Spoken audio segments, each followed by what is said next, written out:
रूपाय विश्वोत्पत्त्यादिहेतवे तापत्रय विनाशाय श्रीकृष्णाय वयं नमः। कृष्ण त्वदीय पद पंकज पंजरान्ते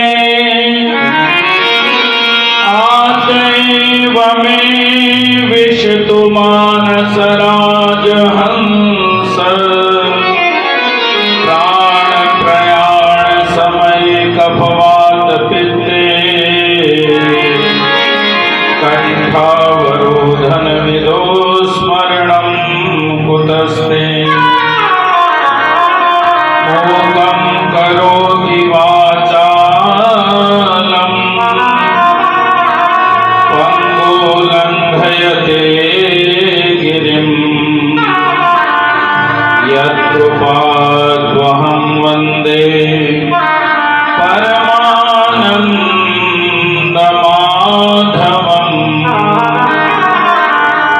श्री कृष्ण मेरे प्रभु और मैं उनकी हूँ दास। जन्म जन्म मम दीजिए श्री वृंदावन को वास। वृंदावन सो बन नहीं अरुनंद ग्राम सो ग्राम। वंशी वट सो वट नहीं अरु कृष्ण नाम सो नाम। चलरी सखी तहाँ जाइए जहाँ बसे ब्रजराज। गोरस बेचे हरि मिले एक पंथ दो काज। मेरो मणमाणिक गिरवी धर्यो मनमोहन के पास। प्रेम व्याधि तनो बढ़ो अब ना छूटन की आस। मेरे सर्वस्वाप हैं हे श्री नवल किशोर। बांधो पट्टा प्रेम का मुझे खींच लो अपनी ओर। बांधो पट्टा प्रेम का मुझे खींच लो अपनी ओर। श्री गोपाल कृष्ण महाराज की जय हो। श्री दत्तात्रेय महाराज की जय हो। श्री चक्रपाणि महाराज की जय हो। श्री गोविंद प्रभु महाराज की जय। सर्वज्ञ श्री चक्रधर स्वामी की जय हो। भजे ब्रजेकमण्डनं समस्त पापखण्डनं स्वभक्तचेतरन्दनं सदैव नन्दनं। भजे ब्रजेकमण्डनं समस्त पापखण्डनं स्वभक्तचेतरन्दनं सदैव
पदारविन्दभूधरम्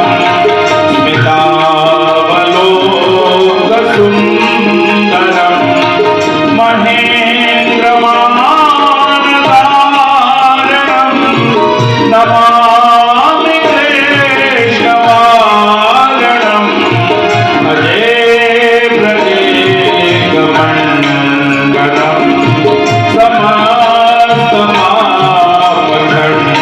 समस्तमापखण्डनम्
सुंदर घन नीला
सच्चिदानंद घन अनंत कोटि ब्रह्मांड नायक साधक भगवान श्री चक्रधर स्वामी जी के शरणारविंदों पर शत कोटि दंडवत प्रणाम करके आज का ये परम पुनीत दिन कि हम सभी श्री धाम वृंदावन में बैठ करके श्रीमद् भागवत कथा का श्रवण कर रहे हैं और आज उसका द्वितीय दिवस और उसी के उपलक्ष्य में उपस्थित सभी संत महंत तपस्विनी बाइयां सभी के चरणारविंदों को स्पर्शित करते हुए उपस्थित सभी धर्म जनता, हमने कल श्रवण किया कि किस तरह से हमारे भीतर ज्ञान भक्ति और वैराग्य किस तरह से हमारे जीवन की नितांत आवश्यकता है।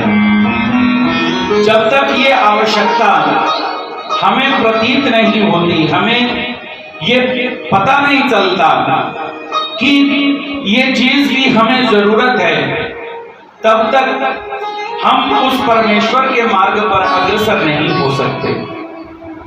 हमने अनेक उदाहरणों के माध्यम से जाना कि किस तरह से धुंधकारी अनेक प्रकार के व्यसनों से युक्त था। जब प्रेत योनि को प्राप्त हुआ तब जाकर के कहीं उसे ये मालूम हुआ कि मैं गलत था।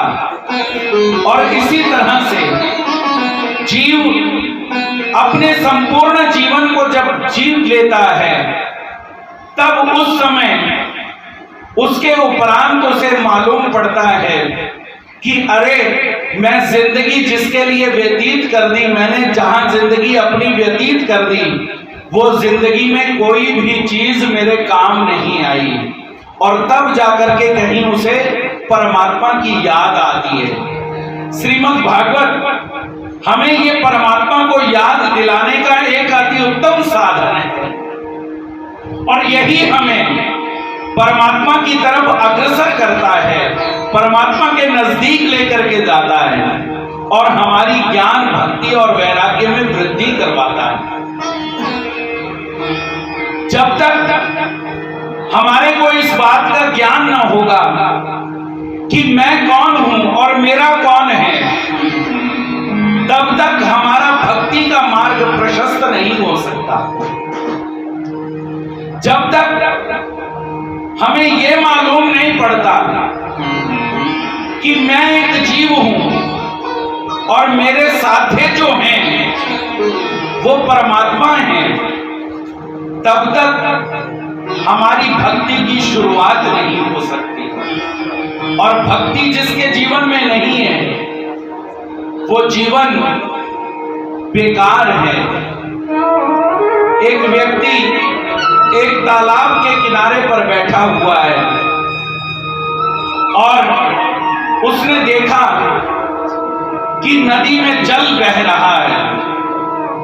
नदी के किनारे पर बैठा हुआ एक व्यक्ति नदी के जल को देख रहा है और जल के भीतर जल बहुत शुद्ध है और उसके भीतर के जो पत्थर हैं वो चमक रहे हैं।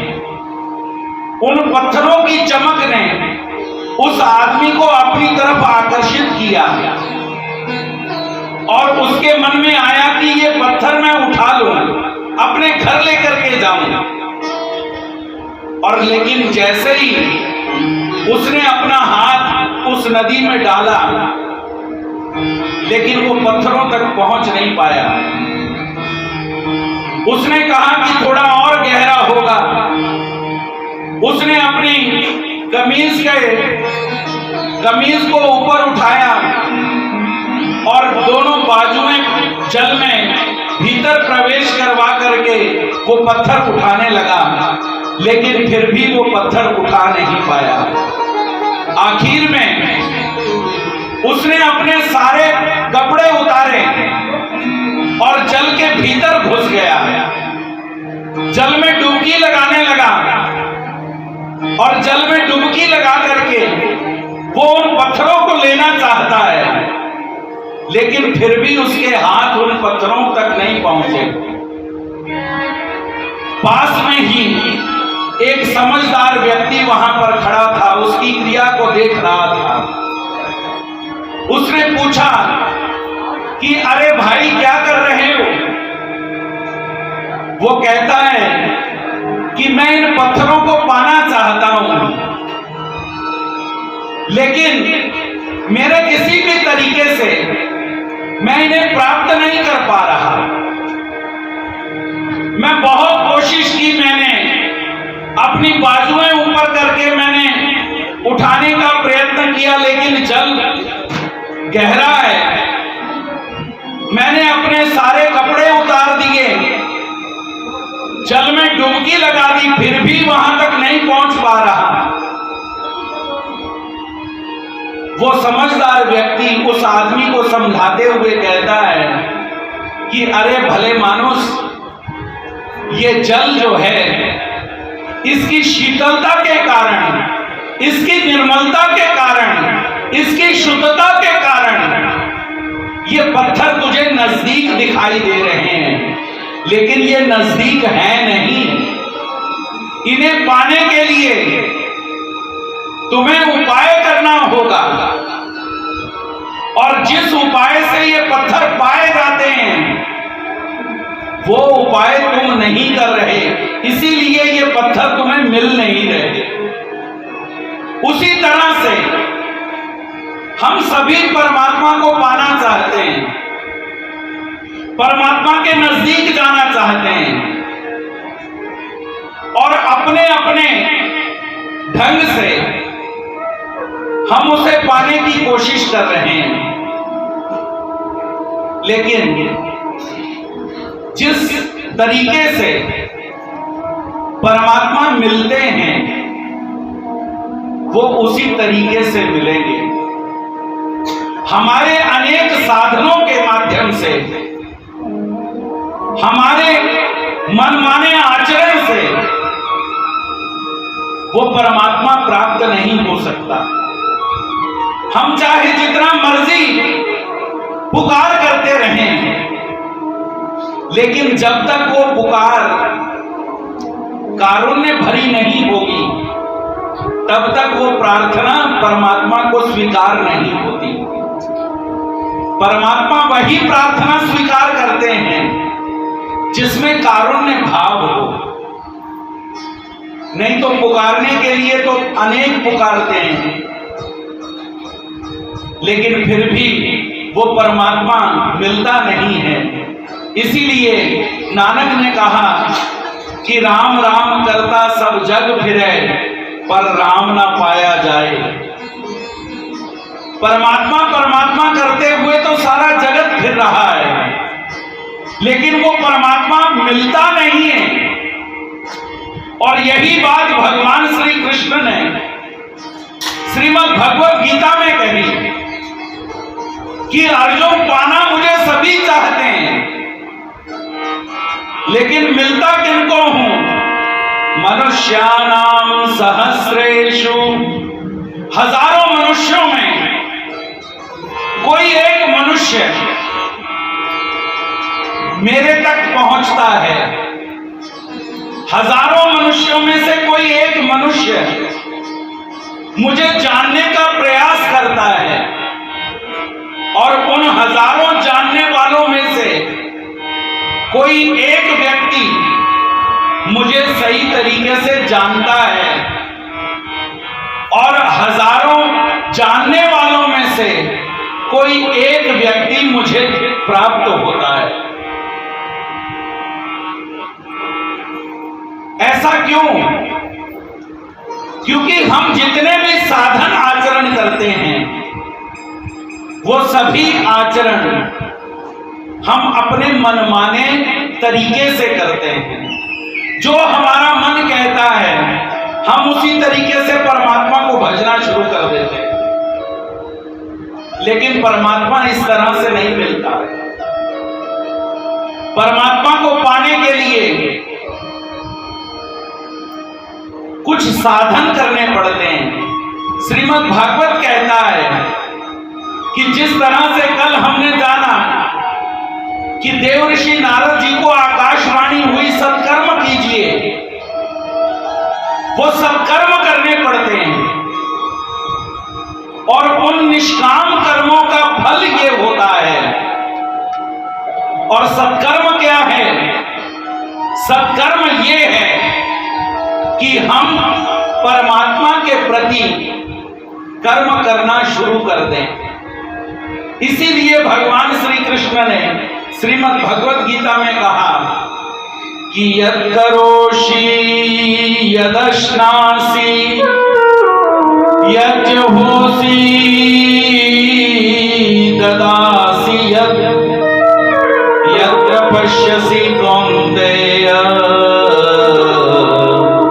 तत्कुरुष्व मदर्पणम्। तू जो कुछ भी करता है, जो कुछ भी कर्म करता है, जो कुछ भी खाता है, पीता है, हे अर्जुन, तू मेरे अर्पण कर्म करता चल। और जब तू मेरे अर्पण कर्म करता चलेगा, तब क्या होगा? तब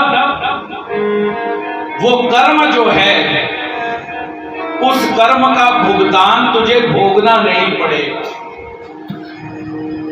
चाहे वो अच्छा हो या बुरा, उस कर्म का भुगतान भुगतना नहीं पड़ेगा। वो कर्म हमें किस तरफ लेकर के जाएगा? वो कर्म हमें परमात्मा की तरफ लेकर के जाएगा।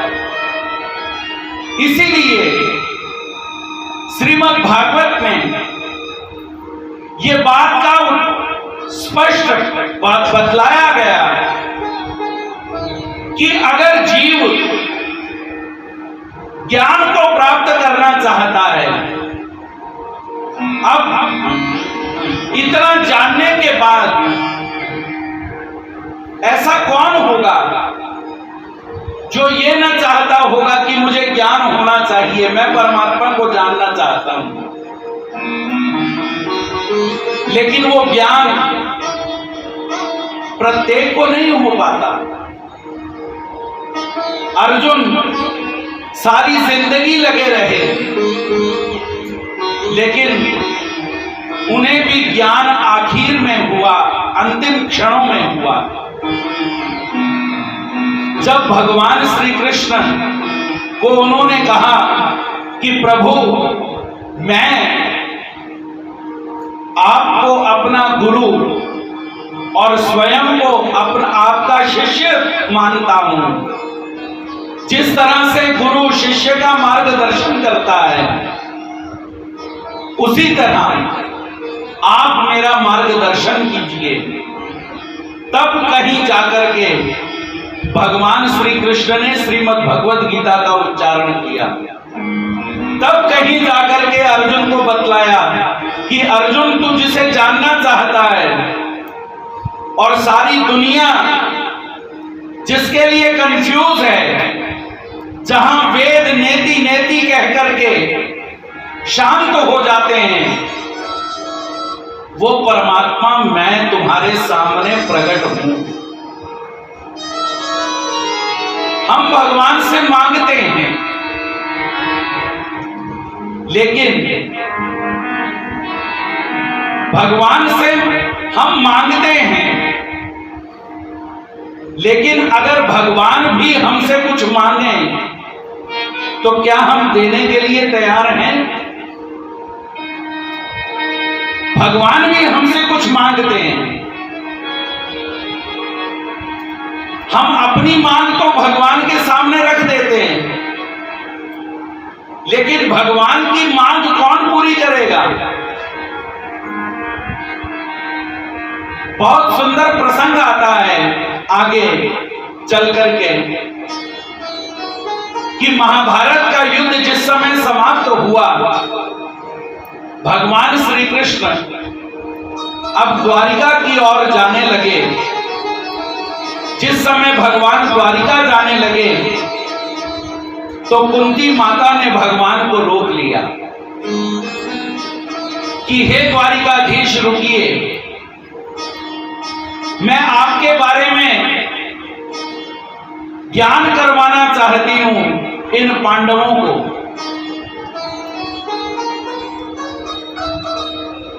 भगवान को एक सिंहासन पर बिठा दिया गया और कुंती माता सभी पांडवों को बुला करके लाती हैं और पांडवों को कहती है कि अरे बेटा, जिसे तुम अपना भाई समझते रहे, जिसे हम अपना हितैषी समझते रहे, वो कोई और नहीं, वो पूर्ण परब्रह्म परमेश्वर का अवतार है, वो परमात्मा है। और जैसे ही कुंती माता ने द्वारिकाधीश को परमात्मा कहा, भगवान ने अपने मस्तक पर हाथ रख लिया। भगवान मुस्कुराने लगे और भगवान कहते हैं कि माता कहां फंसा दिया भगवान कह करके, क्योंकि जहां पर भगवान कहा वहां पर जीव की इच्छा निर्माण हो जाती है कि अब भगवान मिल गए हैं तो भगवान से मैं ये भी मांग लूं, ये भी मांग लूं, ये भी मांग लूं, क्योंकि हमारी इच्छाएं इतनी हैं कि वो इच्छाएं कभी समाप्त नहीं होती। इसीलिए कहा कि सैकल वाला कहना कल मेरे कोल कार होवे, कार वाला कहना मेरी हवा च उडार होवे, आसा कदे बंदे दियां होंदियां ना पूरियां, जिंद मुक जांदी पर रहंदियां दूरियां, जिंद मुक जांदी पर रहंदियां दुनिया। साइकिल वाला कहता है कि मेरे पास कार होनी चाहिए, कार वाला कहता है कि हवाई जहाज होना चाहिए, और हवाई जहाज वाला कहता है कि मेरे पास स्वर्ग होना चाहिए, स्वर्ग वाला कहता है कि यहाँ भी आनंद नहीं, मुझे कहीं और इससे भी बड़ा सुख मिलना चाहिए। लेकिन आशा कभी भी आदमी की समाप्त नहीं होती। भगवान श्री कृष्ण कहते हैं कि माता कहां फंसा दिया भगवान कह करके, जहां भगवान कहा वहां जीव की इच्छा निर्माण हो जाती है मांगने की। तो चलो, अगर माता तुमने हमें भगवान बना ही दिया है तो मांगो, हमसे क्या मांगते हो। भगवान पांडवों को कहते हैं कि मांगिए, आप हमसे क्या मांगते हैं, हम भगवान बनते हैं और तुम अपनी अपनी इच्छा के अनुरूप हमसे कुछ मांग लो। सबसे पहले सबसे बड़े भैया का नंबर लगा युधिष्ठिर का। युधिष्ठिर दोनों हाथ जोड़ करके भगवान को कहता है कि भगवान, अगर आप देना चाहते हैं तो मैं जिस मार्ग पर चल रहा हूं, मैंने सारी जिंदगी झूठ नहीं बोला, सारी जिंदगी मैंने सत्य का साथ दिया। तो प्रभु, मेरे जीवन में कभी भी ऐसा प्रसंग ना आवे कि मुझे झूठ बोलना पड़े। महाराज बस यही मांगता हूं। भगवान कहते हैं तथास्तु, तुम्हें दिया, तुम्हारे जीवन में झूठ कभी नहीं आएगा, तुम सत्य के मार्ग पर चलते रहोगे और आखिर में इतिहास में लोग तुम्हें सत्यवादी युधिष्ठिर के नाम से जानेंगे। नंबर आया अर्जुन का। अर्जुन कहता है कि परमात्मा, मैंने तो पहले ही रिश्ता बना रखा है, आप मेरे गुरु और मैं आपका चेला। जैसे गुरु पग पग पर अपने चेला का मार्गदर्शन करता है, उसी तरह आप मेरा मार्गदर्शन करते रहिए, बस मुझे और कुछ नहीं चाहिए। भगवान कहते तथास्तु, तुम्हें दिया। नंबर आया नकुल और सहदेव का। नकुल और सहदेव ने मांगा कि प्रभु, आपका और जो हमारा प्रेम संबंध बना हुआ है वो संबंध बना रहे। भगवान कहते तथास्तु, इसी तरह होगा। नंबर आया द्रौपदी का। द्रौपदी कहती है कि प्रभु, मैंने आपको अपना भाई माना हुआ है, आप मेरे भाई हैं। जिस समय कौरव मुझे नग्न करने के लिए सभा में लेकर के गए, उस समय कोई भी पांडव मेरा साथ नहीं दे सका।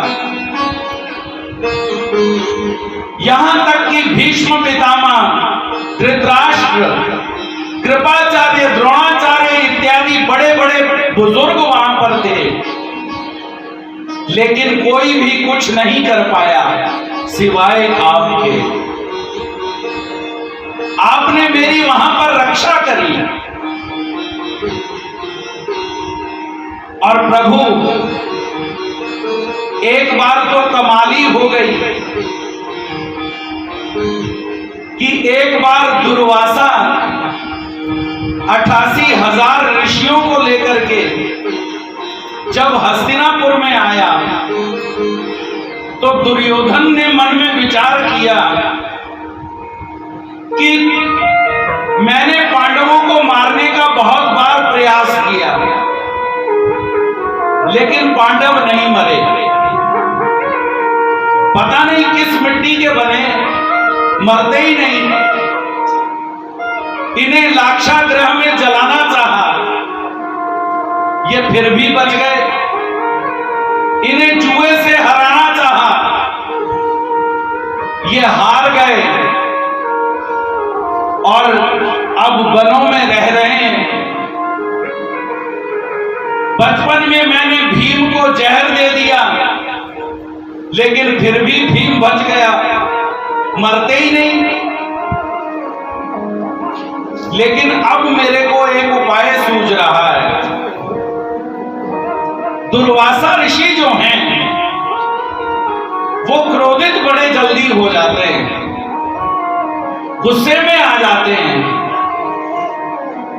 और गुस्से में आकर के बहुत जल्दी श्राप दे देते हैं। क्यों ना इस बार पांडवों को वहां पर पांडवों के पास भेजूं दुर्वासा ऋषि को, और दुर्वासा ऋषि जब वहां पर जाएंगे तो 88,000 ऋषियों का सम्मान पांडव कर नहीं पाएंगे, और जब संत का सम्मान नहीं होगा तो दुर्वासा ऋषि को क्रोध आ जाएगा और क्रोध में आकर के वो श्राप दे देंगे, अपने आप ही पांडव समाप्त हो जाएंगे। ऐसी दुर्बुद्धि दुर्योधन के मन में आई और दुर्योधन ने दुर्वासा को कहा कि ऋषिवर गुरुजी,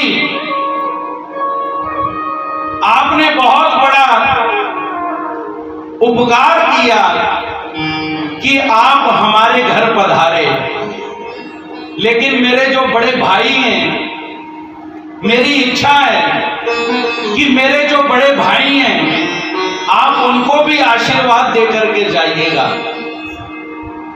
दुर्वासा अपने मन में विचार करने लगे, कहने लगे कि दुर्योधन देखो कितना अपने भाइयों का ख्याल रखता है। लोग ऐसे ही बोलते हैं कि दुर्योधन पांडवों का हितैषी नहीं है, क्योंकि संत हृदय नवनीत समाना, संत का जो हृदय है वो नवनीत की तरह है, मक्खन की तरह है, बहुत जल्दी पिघल जाता है। दुर्वासा कहते हैं तेरे जैसा तो आदमी कोई नहीं अच्छा जो अपने बड़े भाई का इतना ख्याल रखता हो।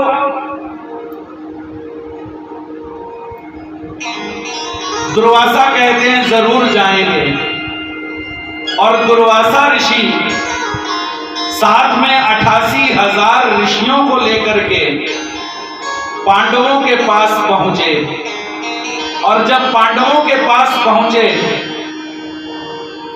तो पांडवों ने कहा, युधिष्ठिर ने बड़ा सत्कार किया और उनको भोजन का आमंत्रण दे दिया। जब भोजन का आमंत्रण दिया तब संध्या का समय हो चुका था, और दुर्वासा ऋषि कहने लगे कि हम नदी में स्नान करके आते हैं, संध्या बंदन करके आते हैं, तब तक आप तैयारी करके रखिए। और जब इतनी बड़ी, इतने ज्यादा लोगों का भोजन कैसे बनेगा? पांडवों के मन में था कि हमारे पास क्या है, हमारे पास सूर्य के द्वारा दिया हुआ एक अक्षय पात्र है जो द्रौपदी को प्राप्त था, और अक्षय पात्र की महिमा ऐसी है कि उसमें कभी भी भोजन की कमी नहीं होती। चाहे जितने मर्जी लोग भोजन कर जाएं, फिर भी भोजन बच जाता है, रह जाता है। पांडवों के मन में यह था, इस वजह से पांडवों ने आमंत्रित कर दिया, लेकिन ये नहीं जानते थे कि सूर्य जब अस्त हो जाते हैं तब अक्षय पात्र भी काम नहीं करता। ये तब तक काम करता है जब तक सूर्य आसमान में हो। पांडवों ने आकर के द्रौपदी को कहा, जब तक द्रौपदी को कहा तब तक शाम हो चुकी थी, सूर्यास्त हो चुका था। द्रौपदी कहती है कि प्रभु, उस समय मेरे जीवन में एक और संकट आ गया कि अब हमारे घर में संत जो हैं वो भूखे चले जाएंगे, और संत कोई ऐसे वैसे नहीं, दुर्वासा ऋषि क्रोध में आ जाएंगे और हमें शाप दे देंगे। इस भय से मैंने आपको बुलाया और आपने आकर के वहां पर हमारी रक्षा करी। भगवान श्री कृष्ण वहां पहुंचे और भगवान ने वहां पहुंच करके क्या किया? भगवान ने वहां पर पहुंच करके भगवान द्रौपदी को कहते हैं, द्रौपदी तुमने हमें बहुत जल्दी बुला लिया, हम जल्दी जल्दी में आ गए, हमें भी भूख लगी है, हमें कुछ खाने के लिए दो। द्रौपदी कहती है, भगवान दुनिया मजाक उड़ाए इसमें कोई बड़ी बात नहीं, लेकिन अगर भगवान ही परीक्षा लेने पर आ जाएं तो प्रभु मैं उत्तीर्ण नहीं हो सकता, मैं पास नहीं हो सकता। महाराज अब तो ये अक्षय पात्र भी काम नहीं करता, क्योंकि शाम को ये अक्षय पात्र काम नहीं करता। ये भगवान ही हैं जो 24 घंटे अपने भक्त की रक्षा करते हैं। बाकी के जितने भी भक्तियां हैं वो सभी भक्तियां सीमित हैं। सूर्य ने उन्हें अक्षय पात्र तो दिया, लेकिन वो काम कब तक करता है? जब तक सूर्य आसमान पर है। और उस अक्षय पात्र को एक चावल का तिनका लगा हुआ था, चावल का दाना लगा हुआ था।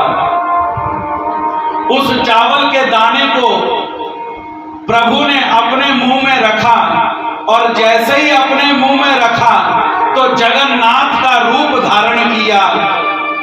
जैसे जगत भगवान ने जैसे ही अपने मुंह में रखा, भगवान कहते हैं तृप्ति हो गई, और जैसे ही परमात्मा ने कहा तृप्ति हो गई, उधर 88,000 ऋषियों की भी भगवान ने तृप्ति करवा दी। वो कहते हैं हमें भूखे ही नहीं है, बस आशीर्वाद लेकर के चले जाएंगे। महाराज आपने उस समय मेरी रक्षा करी, तो प्रभु जिस जिस समय मेरे जीवन में ऐसे संकट आवे तो आप मेरी इसी तरह रक्षा करते रहिए, बस मुझे और कुछ नहीं चाहिए। भगवान कहते हैं तथास्तु, दिया तुमने। अब नंबर आया कुंती का, और कुंती ने जो मांगा वो हम सभी को मालूम है। कुंती ने क्या मांगा? कुंती कहती है कि कृष्ण अगर देना चाहते हो तो मेरे जीवन में मुझे दुख दो। और जैसे ही कुंती ने ये कहा, भगवान श्री कृष्ण कहते हैं अरे माता, सारी दुनिया मुझसे सुख की अपेक्षा करती है, सुख चाहती है, लेकिन तुम मुझसे दुख मांग रही हो। कुंती कहती है कि महाराज जिस जिस समय मेरे जीवन में दुख आया, तब तब मैंने तुम्हें अपने नजदीक पाया। जब जीवन में सुख आया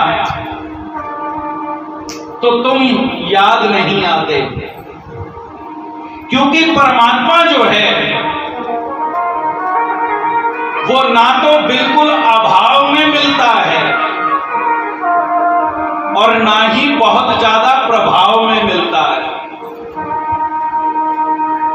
हमारे पास बिल्कुल कुछ भी ना हो तो भी भगवान याद नहीं आते, तो भी मन में ये रहता है कि अरे पेट के लिए तो काम करना ही पड़ेगा, कम से कम पेट भर जाए इतना तो काम करना ही होगा। और जब बहुत सारा धन हो जाए तब भी भगवान याद नहीं आते। भगवान इन दोनों के बीच में याद आते हैं। इसीलिए कबीर ने कहा कि साईं इतना दीजिए जामे कुटुंब समाए, मैं भी भूखा ना मरूं, तेरा साधु न भूखा जाए। इसीलिए कबीर ने कहा कि प्रभु मुझे इतना दीजिए, बस ज्यादा देने की जरूरत नहीं, ज्यादा मेरी मांग नहीं, इतना दीजिए कि मेरा परिवार सही तरीके से चलता रहे और मेरे घर में अगर कोई संत आ जावे, कोई अतिथि आ जावे तो वो भी भूखा ना जाए, बस इतना दीजिए, इससे ज्यादा मेरी मांग नहीं है। कुंती कहती है कि प्रभु मैंने देखा जीवन में जब तक दुख है तब तक तुम याद आते रहते हो और तुम याद आते रहो, इसलिए तुमसे दुख मांग रही।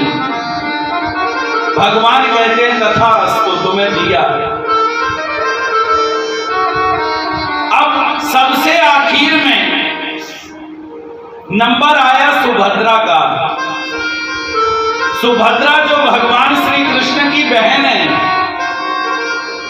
अब जैसे ही सुभद्रा का नंबर आया सभी पांडव चिंतित हो गए कि कहीं सुभद्रा जो है वो ऐसी मांग ना मांग ले कि जिससे हमें शर्मिंदा होना पड़े, क्योंकि जहां पर भाई बहन का नाता आ जाता है वहां पर बहन जो होती है वो अपना हक समझती है भाई पर। कहीं ये ऐसी चीज ना मांग ले जिस चीज से हमें शर्मिंदा होना पड़े। हमने जो कुछ भी मांगा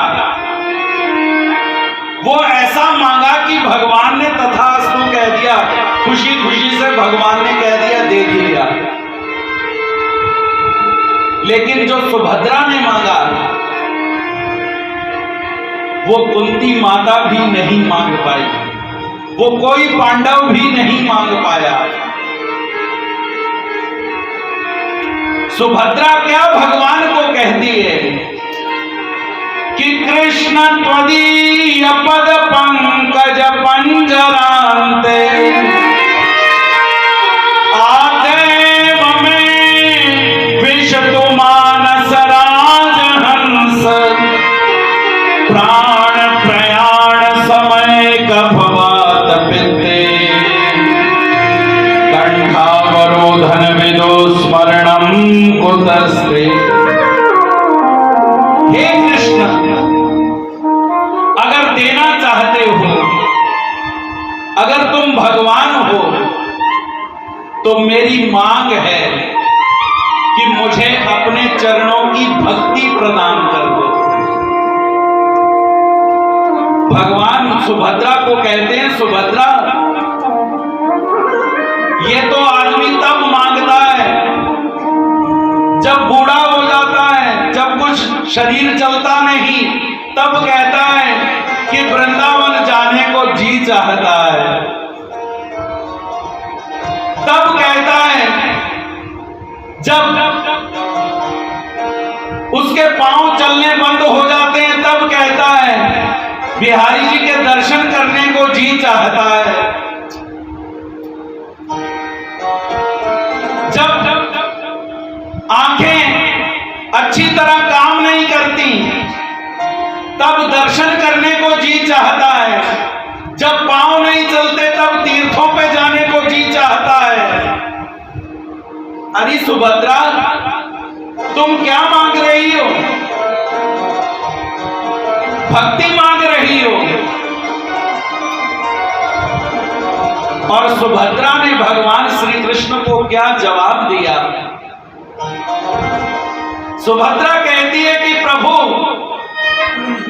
अगर देना चाहते हो, कृष्ण त्वदीय पद पंकज पंजरांते, मेरा मन जो है वो आपके चरणों में लग जाए, बस इतनी कृपा कर दीजिए। आदेव में विष्णु मानस राजहंस, हे प्रभु, जैसे हंस जो है वो क्या करता है, दूध और पानी को अलग अलग करने की क्षमता उसमें है। दूध में पानी मिलाकर के उसके सामने रख दिया जावे तो हंस में इतनी ताकत है कि हंस दूध दूध पी लेता है, पानी पानी छोड़ देता है। उसी तरह दुनिया में रहूं, दुनिया में रहता हूं, विषयों में आसक्त हूं, लेकिन मुझे हंस की तरह ऐसा बना दो कि मैं दुनिया में रह करके तुम्हारी भक्ति कर सकूं। क्योंकि मैंने जाना कि विषयों में आसक्त होकर के तुम्हें भजा नहीं जा सकता, तुम्हारी याद ही नहीं आती।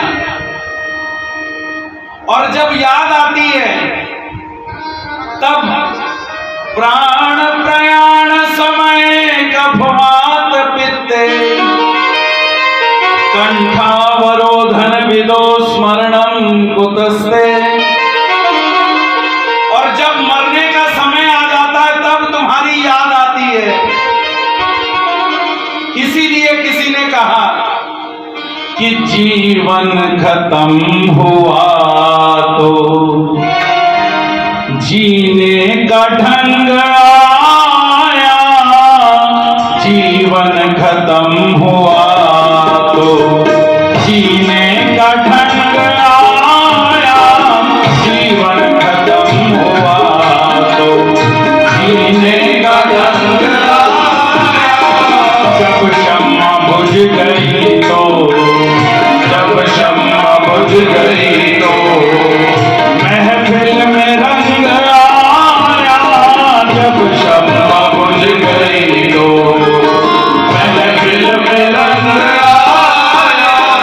जीवन खत्म हुआ तो जीने का ढंग आया, जीवन खत्म हुआ तो जीने का ढंग। तन की मशीनरी ने सब ठीक चलना सीखा, तन की मशीनरी ने सब ठीक चलना सीखा, तन की मशीनरी ने सब ठीक चलना सीखा, तन की मशीनरी ने सब ठीक चलना सीखा। जब बूढ़े तन पे हर एक, जब बूढ़े तन पे हर एक पुरजे को जंग आया। जब बूढ़े तन पे हर एक पुरजे को जंग आया। जीवन खत्म हुआ तो जीने का ढंग आया, जीवन खत्म हुआ तो जीने का ढंग आया।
जंग आया तब निभाज लेकर, करने को जंग आया जीवन खत्म हुआ तो जीने का ढंग आया, जीवन खत्म हुआ तो जीने का ढंग आया, जीवन खत्म हुआ तो जीने का ढंग आया, जीवन खत्म हुआ तो जीने का ढंग आया, जीने का ढंग आया, जीने का ढंग आया। बोलिए भक्तवत्सल भगवान की जय। और इस तरह से सुभद्रा कहती हैं कि प्रभु प्राण प्रयाण समय कभुवात विद्ये कंठावरोधन विलो स्मरणम कुतस्ते। जिस समय प्राण निकलने का समय आ जाता है, जिस समय तुम याद आते हो, उस समय तो जीवा काम ही नहीं करती। उस समय तो सबसे पहले यम जो है वो क्या करता है, वो हमारी जीभ को ही बंद कर देता है, हमारा बोलना बंद हो जाता है। और 3 प्रकार के रोग उस समय व्याधि के रूप में इस शरीर को लग जाते हैं। और उस समय तुम्हारी याद आवे तो आवे कैसे, याद आवे तो फिर भी कुछ भी नहीं कर सकता जीव। इसलिए अगर देना चाहते हो तो मुझे क्या दे दो, मुझे अपनी भक्ति दे दो। भगवान कहते हैं तथास्तु, तुम्हें प्रदान किया। और इस तरह से ये प्रसंग हमें क्या सिखाता है, ये प्रसंग हमें सिखाता है कि अगर भगवान से हमारी मांग है तो भगवान भी हमारे से कुछ मांगते हैं। वो क्या मांगते हैं कि मय्येव मनाधस्व मयि बुद्धिं निवेशय निवससि मय्येव ऊर्ध्वं न संशय। मैं तुझसे और कुछ नहीं मांगता, क्योंकि भाव का भूखा हूं मैं, बस भाव ही आधार है। भाव से मुझको भजो तो भव से बेड़ा पार है। अन्न जल और वस्त्र भूषण कुछ न मुझको चाहिए, बस प्रेम से हो जाए मेरा, यही मेरा सत्कार है। भाव का भूखा हूं मैं, बस भाव ही आधार है। भगवान हमसे कुछ मांगते नहीं, और जो मांगते हैं वो हम देने के लिए तैयार नहीं। इसीलिए हमारे और उनके बीच में अंतर है। और जब हमारे और उनके बीच का जब अंतर तभी खत्म होगा जब हम भगवान की मांग पूरी कर देंगे। और वो क्या मांग रहे हैं, वो मांग रहे हैं कि मय्येव मनाधस्व। हे अर्जुन, मुझ में मन लगाने वाला बन, और मयि बुद्धिं निवेशय, और अपनी बुद्धि का निवेश जो है वो मुझ में कर। जब मन और बुद्धि से तू मेरा हो जाएगा तब तुझे मेरे से दूर कोई नहीं कर सकता। और ज्ञान को प्राप्त करने के लिए किस चीज की जरूरत है? ज्ञान को प्राप्त करने के लिए सबसे पहले जरूरत है हमारी श्रद्धा की। हमारे बीच में परमात्मा के प्रति श्रद्धा होनी चाहिए, और जब श्रद्धा होगी, इसीलिए भगवान श्री कृष्ण ने कहा कि श्रद्धावान लभते ज्ञानम। जो श्रद्धावान है वही ज्ञान को प्राप्त कर सकता है, वही मुझे जान सकता है, जिसके भीतर श्रद्धा है। और श्रीमद् भागवत कहता है कि अगर तुम ज्ञान को प्राप्त करना चाहते हो तो तुम्हें परमात्मा के चरणों में श्रद्धा रखनी होगी। अगर हमारी श्रद्धा नहीं होगी तब याद रखिए, भगवान भी स्वयं क्यों ना आ जाए तो भी हमारे को ज्ञान नहीं दे सकते। और अगर श्रद्धा होगी तो भगवान अगर हमारे पास ना भी हो तो भी भगवान किसी को निमित्त बना करके हमारे को ज्ञान करवा देंगे। बहुत सुंदर प्रसंग आगे आता है कि श्रद्धा कैसी होनी चाहिए। अगर श्रद्धा ना होगी तो भगवान भी चाहें तो भी हमें ज्ञान नहीं दे सकते। महाभारत का युद्ध समाप्त हुआ और भगवान अब पहले ही बताया कि जाने की तैयारी में है द्वारिका की ओर। तो भगवान एक दिन रात को भगवान अपने कक्ष में जा रहे हैं, तो रास्ते में युधिष्ठिर अब जो हस्तिनापुर के राजा बन चुके हैं, तो भगवान ने देखा, भगवान गुजर रहे हैं तो क्या देखते हैं कि युधिष्ठिर के कक्ष में रोने की आवाज आ रही है। युधिष्ठिर रो रहा है और सर्व अंतर्यामी प्रभु जान गए कि युधिष्ठिर क्यों रो रहा है। भगवान मुस्कुराने लगे और मुस्कुराते हुए भगवान कहते हैं मन ही मन में कि अरे अरे ये क्या हो गया। अर्जुन को मोह युद्ध के पहले हुआ और युधिष्ठिर को मोह जो है वो युद्ध के बाद हुआ। युधिष्ठिर मन ही मन में सोच रहा है कि हमारे सारे रिश्तेदार मर गए, हमारा नाम लेने वाला, जिनको दिखाना था हमें कि हमारे पास धन है, हमारे पास वैभव है, वो दिखाने वाले रिश्तेदार ही नहीं रहे। और उन रिश्तेदारों के बाद अगर हमारे पास धन आ भी गया तो उस धन का क्या प्रयोजन। हम सुंदर वस्त्र पहनते हैं, आभूषण पहनते हैं, किसके लिए? अपने लिए नहीं, अपने लिए नहीं पहनते, हम दूसरों को दिखाने के लिए पहनते।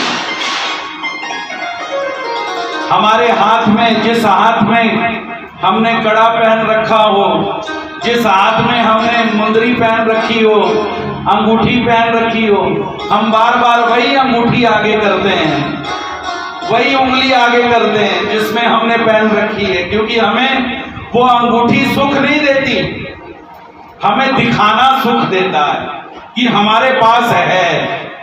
हम अच्छे वस्त्र पहनते हैं, किस लिए? दिखाने के लिए कि हमारे पास है। भगवान मन ही मन में विचार करने लगे कि अरे अर्जुन को युद्ध के पहले मोह हुआ, लेकिन युधिष्ठिर को तो मोह युद्ध के बाद हुआ। झट से जाऊं और जो ज्ञान अर्जुन को मैंने करवाया, जिससे अर्जुन का मोह नष्ट हो गया, वही ज्ञान युधिष्ठिर को भी करवा दिया। और भगवान जैसे ही भीतर जाने लगे, जाते हुए भगवान के कदम रुक गए, भगवान अंदर नहीं गए। भगवान कहते हैं कि इसे मैं नहीं ज्ञान दे सकता। क्यों नहीं ज्ञान दे सकता? क्योंकि इसकी मेरे ऊपर श्रद्धा ही नहीं है। युधिष्ठिर तो समझता है कि ये हमारे छोटे भाई हैं, और जब तक ये मन में भाव है कि ये मुझसे छोटा है, ये मुझे क्या समझाएगा, तब तक मैं भी चाहूं तो भी मैं ज्ञान नहीं करवा सकता। इसे अगर ज्ञान करवाना है तो किससे करवाना होगा? जिसे ये मानता हो बड़ा, जिसके प्रति इसकी श्रद्धा हो, उसको निमित्त बना करके ज्ञान देना होगा। तो भगवान दूसरे दिन प्रातः काल के समय भगवान कहते हैं सभी पांडवों को कि पांडवों चलो, उत्तरायण शुरू होने वाला है। तुम्हारे जो पितामह भीष्म जो हैं, अब वो जाने की तैयारी कर रहे हैं, चलो भीष्म को मिलने के लिए चलते हैं। और सभी पांडवों को लेकर के भगवान भीष्म पितामह के पास गए, और भीष्म पितामह के पास जाकर के भगवान युधिष्ठिर को सामने करते हैं, और भीष्म पितामह को कहते हैं कि भीष्म जी, युधिष्ठिर को ज्ञान करवाइए, इसका मोह नष्ट कीजिए। भीष्म मुस्कुराने लगे। भीष्म कहते हैं कि प्रभु, मैं कहां एक अल्पज्ञ जीव, और आप तो स्वयं परमात्मा हैं। अगर आप इसे ज्ञान नहीं दे पाए तो मैं कैसे दे सकता हूं? भगवान कहते हैं कि नहीं, इसे ज्ञान मैं नहीं दे सकता, क्योंकि ये हमें क्या समझता है? हमें अपना छोटा भाई समझता है। और जब तक ये भाव इसके मन में है, तब तक हम इसे चाहे जितना मर्जी ज्ञान करवा दें, ये इसके दिमाग में आएगा नहीं। इसे ज्ञान अगर दे सकते हैं तो आप ही दे सकते हैं, आप नहीं बोलेंगे। हम आपको हमारे आशीर्वाद से आप ही बोलेंगे, लेकिन वो शब्द हमारे होंगे। और भगवान ने युधिष्ठिर को भीष्म के माध्यम से ज्ञान करवाया। अगर श्रद्धा नहीं है तो याद रखिए हमारा भी ऐसा ही होगा। भगवान चाहें तो भी हमें ज्ञान नहीं हो सकता। इसलिए जिससे हम ज्ञान धारण करते हैं उसके प्रति हमारी श्रद्धा होनी नितांत आवश्यक है। अगर हमारी श्रद्धा नहीं है उसके ऊपर, तो चाहे वो जितने मर्जी बड़े ज्ञानी क्यों ना हो, वो हमें ज्ञान नहीं करवा सकते। कथा आती है मच्छंदर नाथ की। मच्छंदर नाथ हुए जो नाथ संप्रदाय के जो 9 योगी हैं, उन 9 योगियों में मच्छंदर नाथ बहुत बड़े योगी हैं। एक बार मच्छंदर नाथ एक राजा के पास गए। उस राजा का नाम है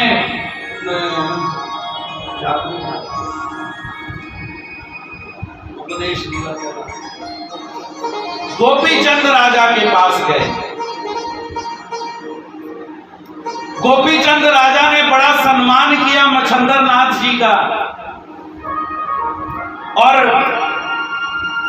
उनसे प्रार्थना करने लगा कि गुरुजी, मैं आपसे उपदेश लेना चाहता हूं, मैं आपसे नामदान लेना चाहता हूं। गोपीचंद राजा को मच्छंदर नाथ कहते हैं, कोई बात नहीं, तुम्हें उपदेश दे देंगे। उपदेश की क्या बात है?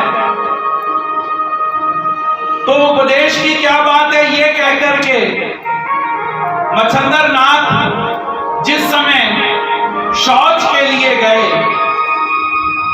और शौच के लिए बैठे हुए हैं, गोपीचंद राजा ने लोटा हाथ में पकड़ा हुआ पानी का, ऐसे समय में मच्छंदर नाथ ने वो उपदेश जो नामदान था, वो नामदान गोपीचंद राजा को दे दिया। राजा को उपदेश दे दिया उस समय जिस समय वो शौच में बैठे हुए हैं।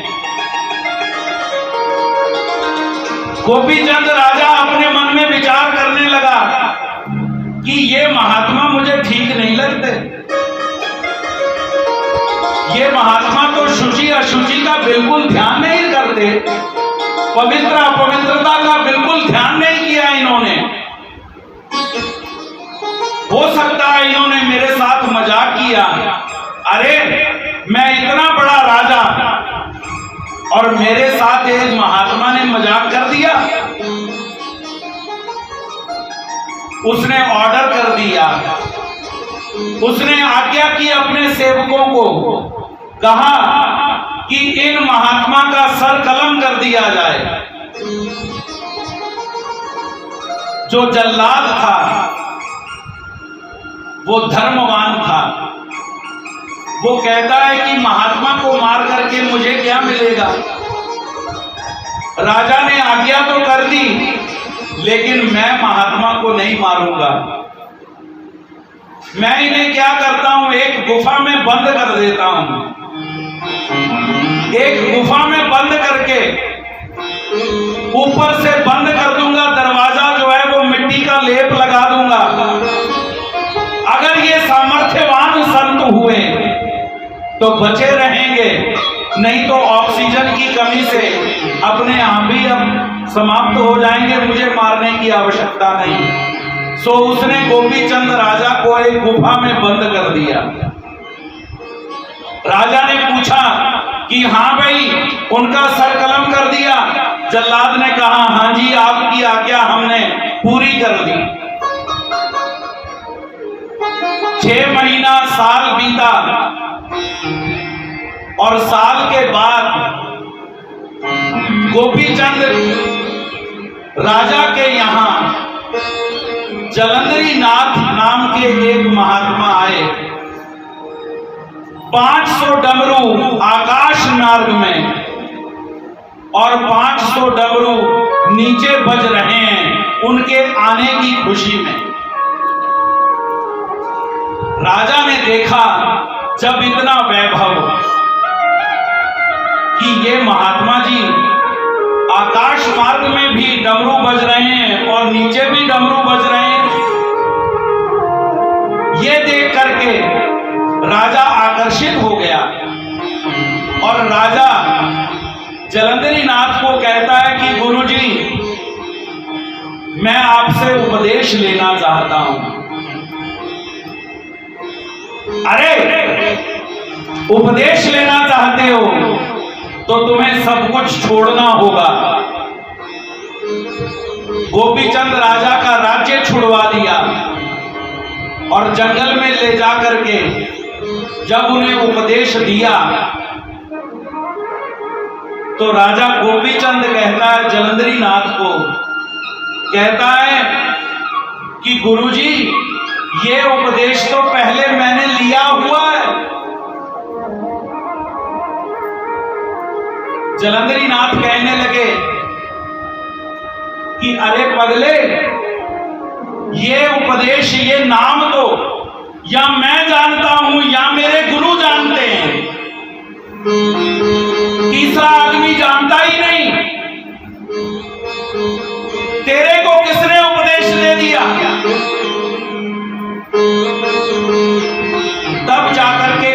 चंद कहता है कि मेरे से बड़ी भारी गलती हो गई, मैंने उनका सिर कलम करवा दिया।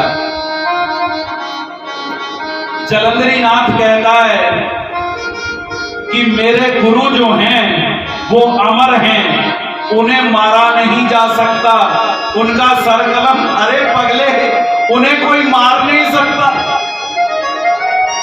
वो तो सिद्धवंत पुरुष हैं। बुलाओ जल्लाद को।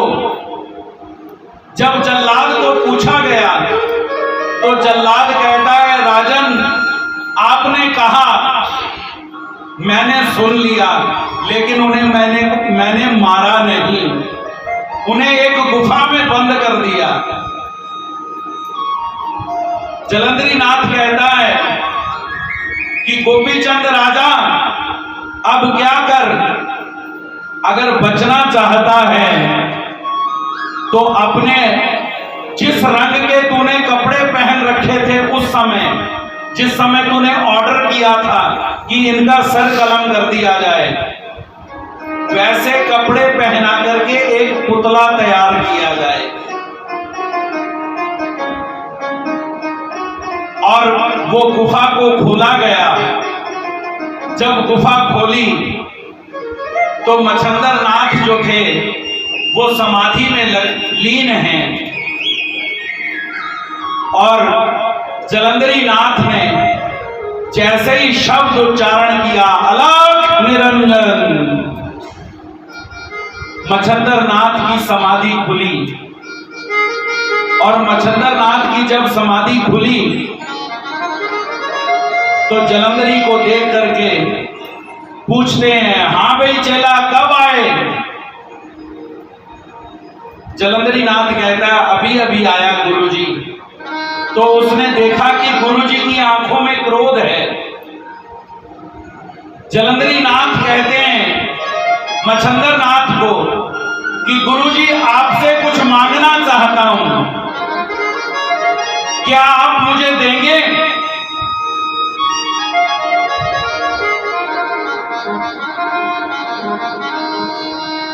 गुरुजी ने कहा, मांग, क्या मांगता है? और वो पुतला आगे किया। जैसे ही पुतला आगे किया, गुरुजी की क्रोधाग्नि से, क्रोध भरे नेत्रों से वो पुतला जल करके भस्म हो गया। और जलंधरी नाथ कहता है कि मैं आपसे कुछ मांगता हूं, आप देंगे? बोले, मांग, क्या मांगता है? वो कहते, गोपीचंद राजा मुझे दे दो। मच्छंदर नाथ कहते, वो तो जल करके भस्म हो गया, अब तुझे गोपीचंद राजा कैसे दूं? वो कहता है कि नहीं गुरुजी, ये जल करके भस्म हुआ उसका पुतला, गोपीचंद राजा अभी भी जीवित है, आप मुझे इसे क्षमा कर दीजिए, ये आपकी महानता को जानता नहीं था। इसलिए श्रद्धा होनी नितांत आवश्यक है। हमारी श्रद्धा जब होगी तब याद रखिए, परमात्मा स्वयं या किसी को निमित्त बना करके हमें ज्ञान करवा देंगे। और अगर हमारी श्रद्धा नहीं होगी तब गोपीचंद जैसा हाल हमारा भी हो सकता है कि हमें उन्होंने नाम दे दिया, उसे वो मंत्र दे दिया, लेकिन उसने माना ही नहीं। वो कहता है मेरे साथ मजाक किया इन्होंने। इसलिए श्रद्धा का होना बहुत आवश्यक है। श्रीमद् भागवत कहता है कि अगर ज्ञान लेना चाहते हो तो तुम्हें श्रद्धा से युक्त होकर के ज्ञान लेना चाहिए। श्रीमद् भगवत गीता कहती है कि श्रद्धावान लभते ज्ञानम, जो श्रद्धावान है वही ज्ञान को प्राप्त कर सकता है। और अगर भक्ति को लेना चाहते हो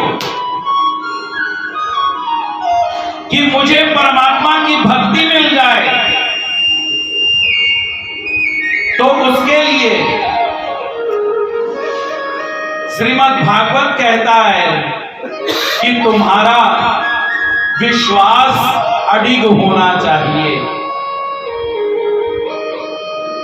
अगर तुम्हारा विश्वास अडिग नहीं है परमात्मा के ऊपर, तो तुम्हें भक्ति नहीं मिल सकती। हमारा विश्वास डामाडोल हो जाता है, हमारा एक आधा काम पूरा ना हो ना, हमारी इच्छा पूरी ना हो, तो हम भगवान ही बदल देते हैं। हम कहते हैं ये भगवान ठीक नहीं है, चलो दूसरे दरवाजे पर चलते हैं।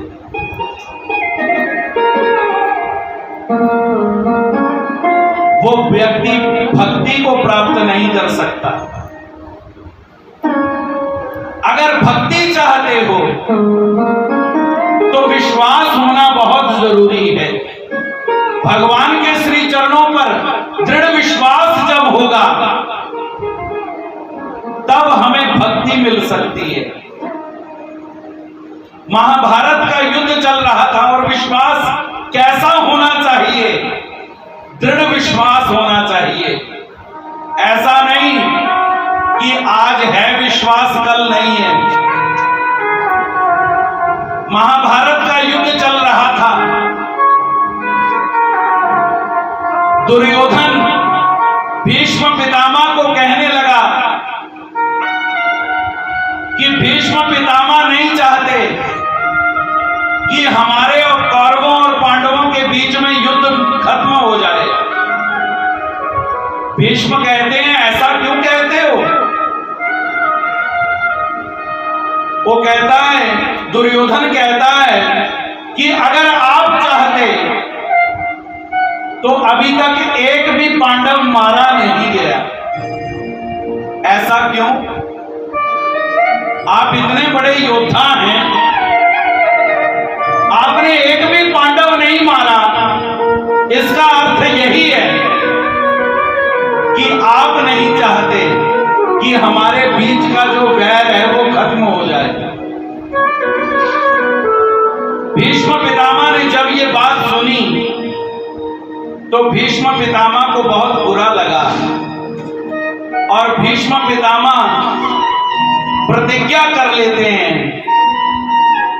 क्या करते हैं कि ठीक है दुर्योधन, अगर तुम चाहते हो कि तुम्हारे बीच का युद्ध समाप्त हो जाए, पांडव मर जाएं, तो जाओ, कल का सूर्यास्त जो है वो अर्जुन नहीं देखेगा। कल सूर्यास्त तक अर्जुन को मैं मार डालूंगा, ऐसी मैं प्रतिज्ञा लेता हूं। जैसे ही दुर्योधन ने ये बात सुनी तो दुर्योधन तो तालियां बजाने लगा। दुर्योधन कहता वाह भाई वाह, भीष्म पितामह ने जो कह दिया वो पत्थर पर लकीर है, वो करके रहेंगे।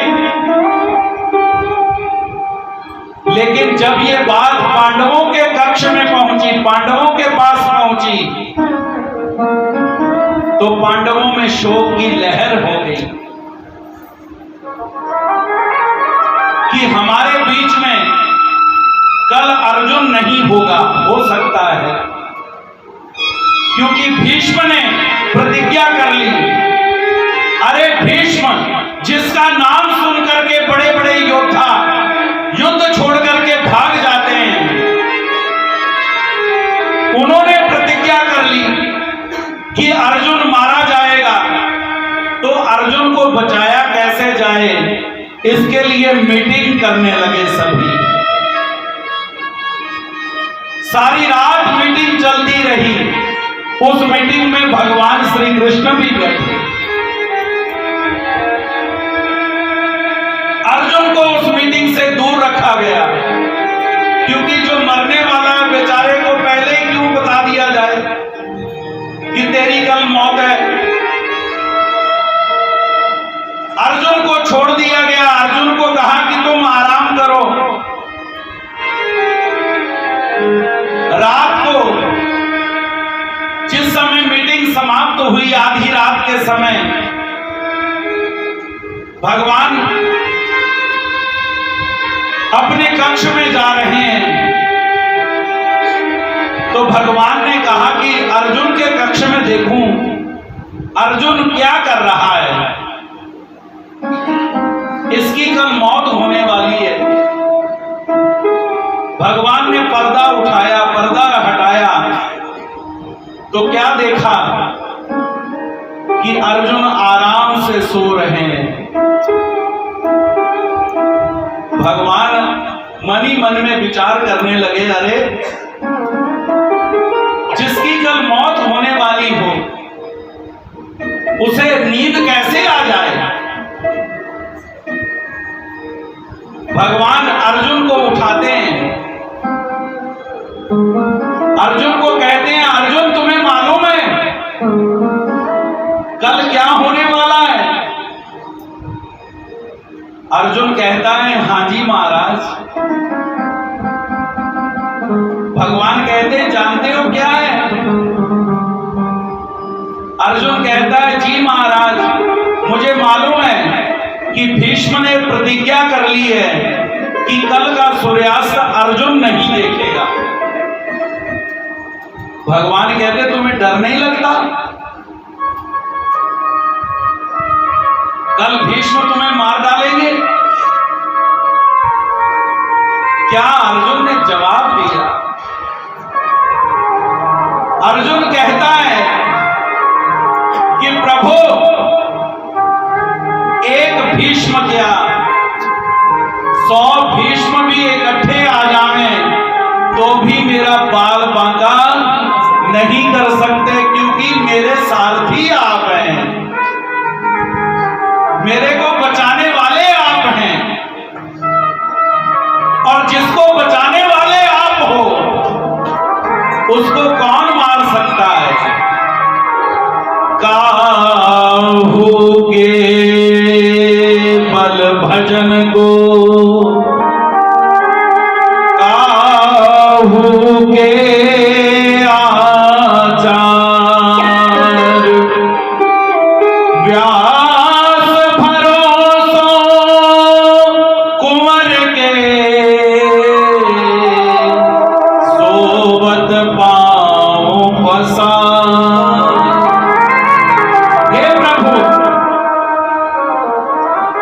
मैं जानता हूं कि भीष्म ने प्रतिज्ञा कर ली है,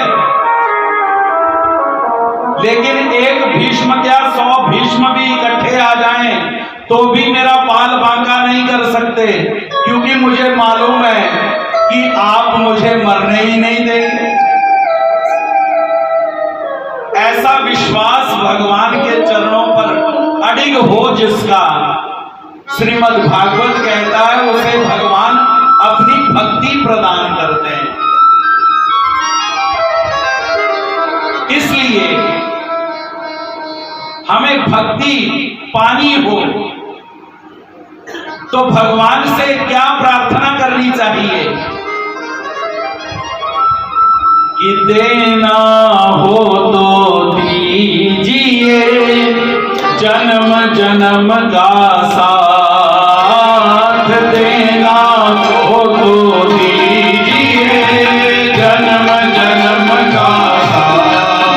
मेरे सिर पर रख बनवारी, मेरे सिर पर रख बनवारी, अपने ये दोनों हाथ, देना हो तो दीजिए जन्म जन्म का साथ, देना हो तो दीजिए जन्म जन्म का साथ। मेरे सिर पर रख बनवारी, मेरे सिर पर रख बनवारी, अपने ये दोनों हाथ, देना हो तो दीजिए जन्म जन्म का साथ, देना हो तो दीजिए जन्म जन्म का साथ।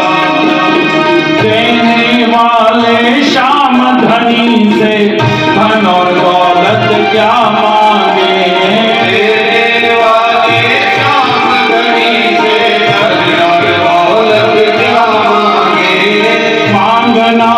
तो अपने प्रभु से नाम और इज्जत क्या मांगे। मांगना हो तो अपने प्रभु से नाम और इज्जत क्या मांगे। मेरे जीवन में अब कर दो, मेरे जीवन में अब कर दो तुम कृपा की बरसात। देना हो तो दीजिए जन्म जन्म का साथ। देना हो तो कीजिए जन्म जन्म का साथ। जय हो।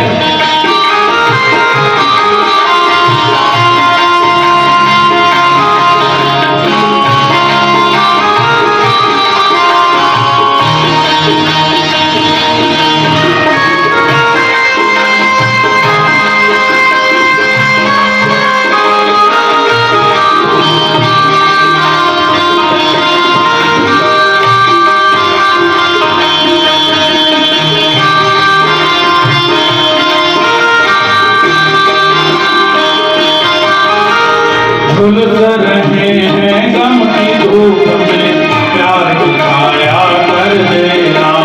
झुलस रहे हैं गम की धूप में प्यार की छाया कर देना। झुलस रहे हैं गम की धूप में प्यार की छाया कर देना। झुलस रहे हैं गम की धूप में प्यार की छाया कर देना। बिन कान्हा के नाव चले ना तुम पतवार पकड़ लेना। बिन कान्हा के नाव चले ना तुम पतवार पकड़ लेना। रास्ता रोशन कर दो, मेरा रास्ता रोशन कर दो। आई अंधियारियां देना हो तो दीजिए जन्म जन्म का साथ। देना हो तो दीजिए जन्म जन्म का साथ।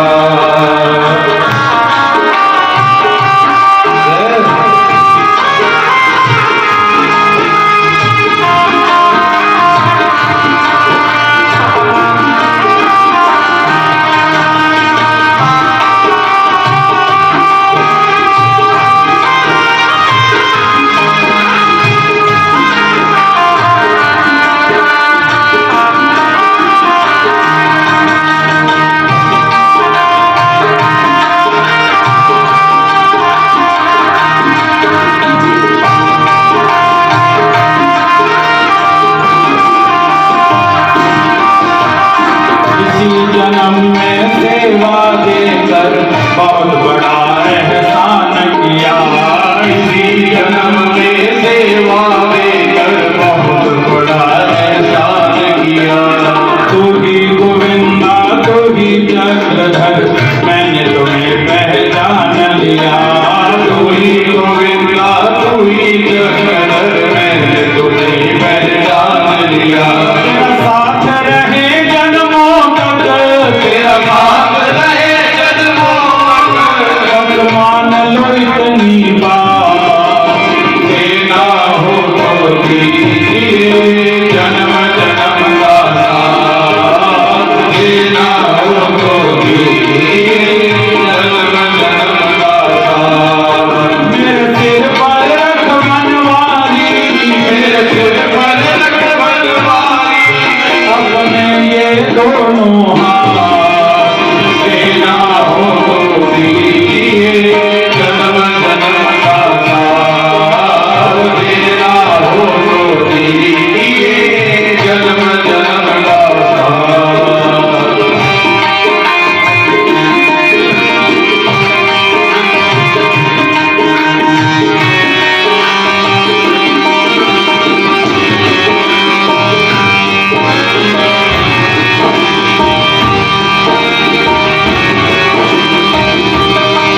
ज्ञान और भक्ति बढ़ाना चाहते हैं तो ज्ञान के लिए श्रद्धा का होना बहुत जरूरी है और भक्ति के लिए विश्वास का होना बहुत जरूरी है।